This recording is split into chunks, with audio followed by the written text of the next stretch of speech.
tenan toh.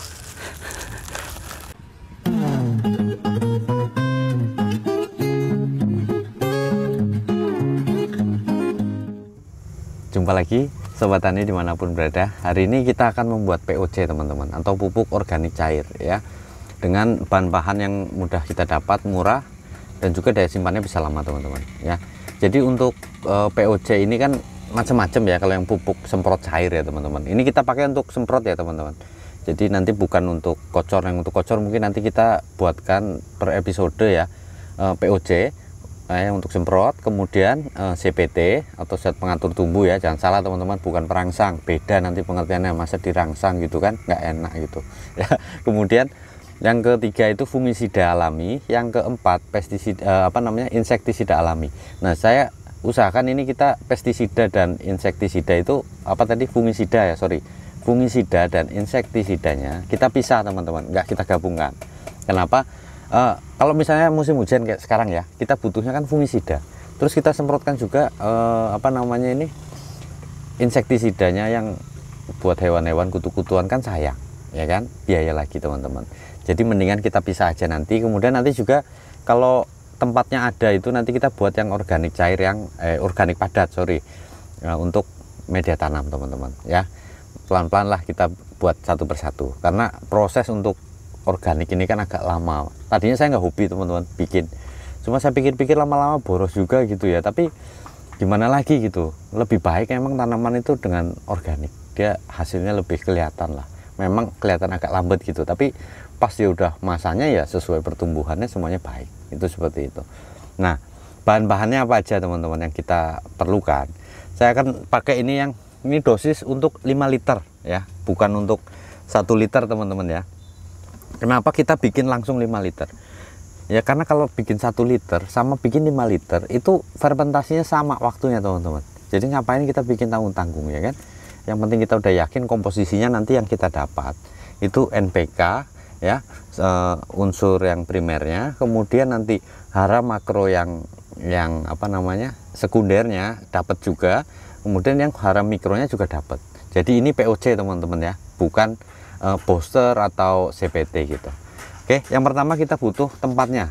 Kita pakai jerigen teman-teman, 5 liter. Nah, jerigen ini kita modifikasi teman-teman.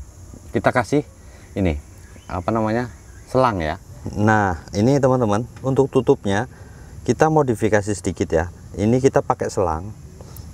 Selangnya bebas, teman-teman mau pakai selang apa aja boleh ya. Ini kita pakai selang. Kemudian ini kita rubah sedikit teman-teman. Kelihatan enggak ini ya? Nah, ini nih teman-teman bisa lem ini, misalnya ini kan udah masuk nih ya. Nah, ini keluar di sini kan, segini aja, nggak usah panjang-panjang teman-teman nih ya. Jadi pas-pas di ini ya, nggak usah panjang-panjang. Nah, kemudian dimasukkan selangnya ke dalam sini. Kemudian teman-teman bisa kasih di sininya itu silen ya, lem kaca teman-teman ya. Nah, supaya dia benar-benar nggak boleh bocor. Jadi teman-teman pastiin ini tidak ada kebocoran ya. Kita perlu E4 nya ini teman-teman ya. Saya nggak pakai biasa kan teman-teman ada yang hobi pakai Yakult, pakai apa gitu. Saya nggak itu, karena apa, di Yakult itu kan mikroorganismenya beda. Kalau untuk pertanian kan ini udah sama aja ya teman-teman. Beli Yakult berapa loh, ini cuma 20.000 loh ya kan, 25 kalau nggak salah ya, paling mahal. Jadi ya mendingan kita pakai inilah yang memang tujuannya untuk pertanian ya. E4 ini teman-teman ya. Satu ini nanti ini kita bisa buat untuk 20 liter teman-teman. Jadi ini kita nanti pakai cuma sedikit, makanya nggak sayang lah kalau kita beli ini 25.000 ya. Kemudian telur teman-teman ya. Nah, telur ini untuk telurnya teman-teman jangan pakai telur ayam yang boiler, ayam petelur ya. Yang boleh itu cuma ayam kampung atau ayam atau bebek. Nah, itu boleh, tapi jangan ayam petelur. Kenapa? Makanannya beda teman-teman, prosesnya juga beda, nanti kandungan dan nutrisinya beda ya. Kemudian kita juga pakai ini air kelapa ya. Nah, setelah itu kita pakai juga itu jus tebu teman-teman, air tebu ya. Nah, itu air tebu. Nah, yang paling penting ini teman-teman, ini bukan susu biasa, ini susu kedelai kenapa kita pakai susu kedelai. Kalau di tempat kita ini ada yang jual, kalau orang sini, orang Bangka bilang ini teh fusui ya. Nah, ini susu kedelai, air kedelai ini teman-teman, dari literatur yang pernah saya baca itu ya, itu NPK-nya itu 721 teman-teman. Jadi N-nya 7, P-nya itu 2, dan K-nya itu 1 ya. Nah, makanya kita butuh telur untuk mensuplai kalium sama kalsium teman-teman ya. Nah, kemudian saya juga nggak pakai micin, saya nggak pakai micin, garam saya nggak pakai. Kenapa?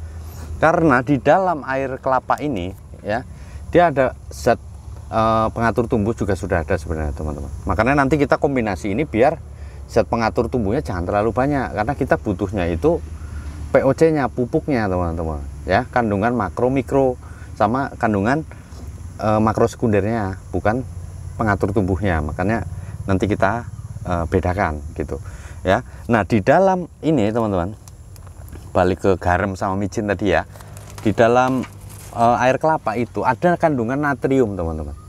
Natriumnya itu cukup tinggi, kalau nggak salah itu 127 ppm. Nah, itu sangat tinggi untuk tanaman. Mungkin kalau untuk tanaman semusim nggak akan ada masalah, tapi nanti kalau untuk tanaman tahunan terlalu banyak natrium juga jadi masalah gitu loh. Jadi nanti kita kombinasikan. Nah, dosisnya gimana dan cara ngaduknya gimana, cara nyampurnya gimana, simak terus ya. Yang belum subscribe jangan lupa sambil ngopi subscribe dulu. Nah, ini kita pakai 250 ml teman-teman ya. Ini kita tuang dulu 250 ya, untuk 5 liter teman-teman ya. Jadi kalau teman-teman mau bikin 1 liter tinggal dibagi aja, bagi 5. Nah, ini 250 ml ya, segini kita pakai. Nah, ini tuang.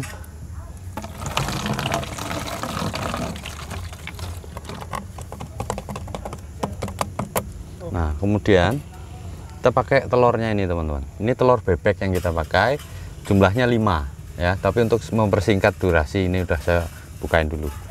Ini 5 kita masukkan.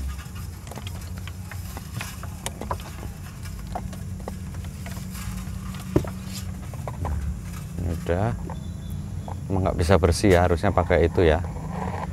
Nah, ini kemudian teman-teman, ini kita pakai yang susu kedelai ini murni, susu kedelai murni teman-teman. Ini kita pakai 1 liter, ini setengah liter segini.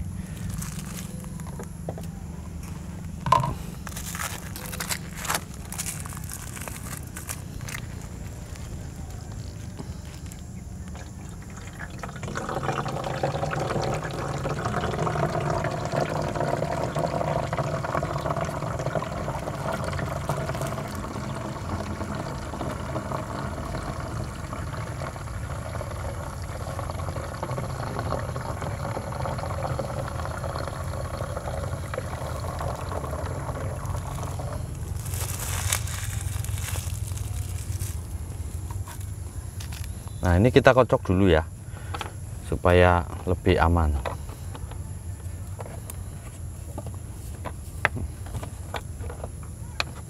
Ini aja.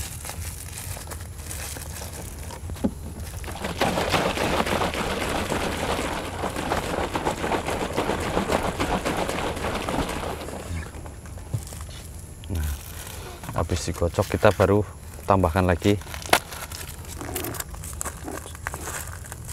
Ini susunya kita genepin 1 liter.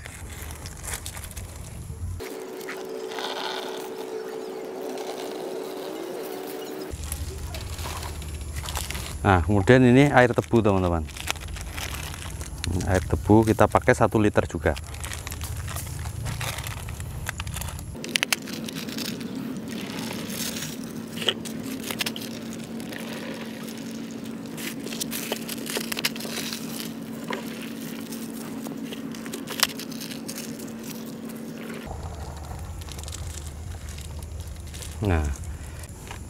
Nah, ini kita tinggal tambahkan air kelapanya teman-teman.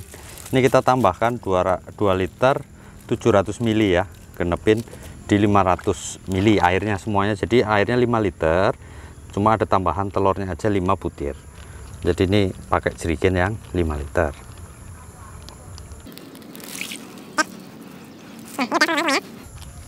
tinggal kita aduk dan kita tutup.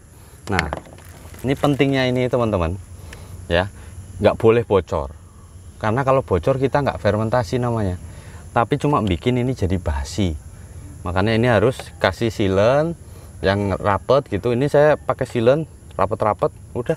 Terus ininya saya kasih selotip ya, selotip pipa. Biar apa? Biar yakin nggak ada udara masuk, karena kalau udara sampai masuk percuma kita bikin ya. Jadi harus benar-benar keberhasilannya ya ini, gimana caranya kita menjamin ini nggak ada udara masuk teman-teman. Nah, oke. Nah, itu kita tes kebocoran teman-teman. Dari sini ada nggak yang netes? Nah, kalau udah nggak ada yang netes, aman kita. Paling dari sini nih. Nah, berarti udah bener gitu ya. Baunya enak coy. Nah, kalau udah, ini harus ditutup dengan plastik warna hitam, atau yang penting nggak boleh kena matahari ya. Ini kita tutup ini dulu. Nah, ini kalau udah kita tinggal tutup, mastiin jangan ada cahaya masuk ya. Nah, tutup rapat. Ini ya teman-teman, selang yang tadi kita pasang, kita masukkan sini ya. Jadi nanti saat dia itu mengeluarkan gas, dia tetap akan keluarnya lewat sini dulu. Jadi udara masuk, udara luar nggak bisa masuk, cuma boleh keluar. Jadi gasnya pasti keluar. Oke, itu cara kita membuat POC. Jumpa lagi nanti di hari kelima teman-teman ya. Nanti hari kelima kita buka, kita coba. Ada beberapa tanaman nanti yang kita bisa pakai untuk bahan percobaan. Simak terus video-video dari kita. Jumpa lagi di episode selanjutnya. Terima kasih.